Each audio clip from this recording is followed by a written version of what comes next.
दोस्तों, मैं हूं दिनेश कुमार। न्यूज़ टाइम में आपका स्वागत है। नेपाल से खबर। नेपाल के पास नेपाल एयरलाइंस के पास 6 चाइनीज़ एयरक्राफ्ट थे। उन एयरक्राफ्ट्स को ग्राउंड कर दिया गया है और उसको सरकार को वापस कर दिया गया है नेपाल एयरलाइंस के द्वारा।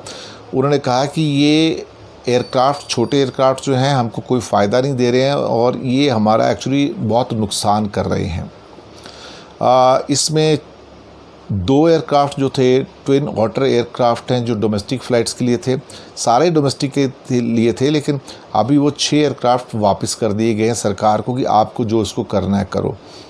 इसमें 1-2 एयरक्राफ्ट ऐसे भी थे जो एड के तौर पे चाइनीज़ गवर्नमेंट की ओर से आए थे, बट फ़िलहाल हालात ऐसे हैं कि ये कोई भी इनमें से प्रॉफिट नहीं दे रहा था, नुकसान ही नुकसान दे रहे थे।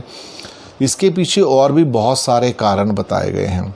पहली बात तो ये कि सारे के सारे पायलट्स जो हैं वो चाइनीज़ एयरक्राफ्ट को फ्लाई नहीं कर सकते, उनके पास उसके लाइसेंसेस नहीं है, बहुत कमी है। एक तो ये एक बहुत है। दूसरा, सिर्फ चाइनीज़ एयरक्राफ्ट के लिए ही पायलट्स को तैयार करना बहुत महंगा सौदा है, बहुत एक्सपेंसिव है।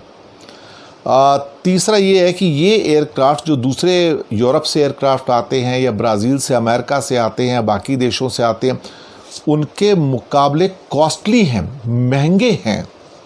एक ये कारण है। तीसरा, चाइनीज़ एयरक्राफ्ट के जो स्पेयर पार्ट्स हैं वो दूसरे जो एयरक्राफ्ट हैं दुनिया से, जो यूरोप वगैरह से, अमेरिका से आते हैं, उससे 75% ज़्यादा कॉस्टली हैं, यानी कि ऑलमोस्ट डबल हो गए। अगर सपोज़ करो 100 रुपये के स्पेयर पार्ट्स आते हैं बाकी देशों के एयरक्राफ्ट में के लिए, तो यहाँ पे चाइनीज़ के लिए जो उसकी कॉस्ट पड़ती है वो 200 पौने 200 रुपये पड़ जाती है। उसी हिसाब से तो ये और भी समस्या है। यूरोप वगैरह से जो आपके पास, अमेरिका से जो स्पेयर पार्ट्स हैं वो सब जगह मिल जाते हैं आराम से और 2-3 दिन के अंदर आते हैं, लेकिन जो चाइनीज़ एयरक्राफ्ट हैं उसके जो स्पेयर पार्ट्स हैं उनको आने में 2 महीने लग जाते हैं और उसकी वजह से एयरक्राफ्ट ग्राउंडेड रहते हैं कि वो स्पेयर पार्ट नहीं आ पाते हैं। तो ख़राब हो गया तो कोई पुर्जा नहीं मिल पाया, स्पेयर पार्ट नहीं मिल पाया, तो एयरक्राफ्ट खड़ा रहता है। फिर 2 महीने बाद स्पेयर पार्ट आएगा, लगेगा, फिर उसको स्टार्ट करेंगे, तो बहुत बड़ा नुकसान का सौदा है। और 190 करोड़ का नुकसान already NSE, Nepal airlines corporation, इन एयरक्राफ्ट्स के चक्कर में खा चुकी है।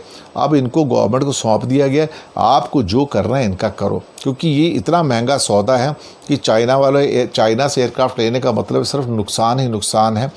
और NSE का कहना है कि अगर जो भी आपको एयरक्राफ्ट लेने हैं वो आप अमेरिका या यूरोप के जो मेक हैं, या ब्राज़ील का जो बम्बार्डियर वगैरह हैं, बहुत अच्छे एयरक्राफ्ट्स हैं, दुनिया में पॉपुलर हैं, या कुछ और देशों के भी हैं, वो आप ले लीजिए। वो सस्ते भी हैं, उनके स्पेयर पार्ट भी सस्ते हैं, मेंटेनेंस भी सस्ता है, और साथ में वो बहुत जल्दी उनके स्पेयर पार्ट 1-2 दिनों के अंदर फ्लाई होकर कंट्री में आ भी जाते हैं। और उनके जितने पायलट्स जो हैं जो उड़ा सकते हैं उनको, उसके ट्रेंड पायलट्स हैं।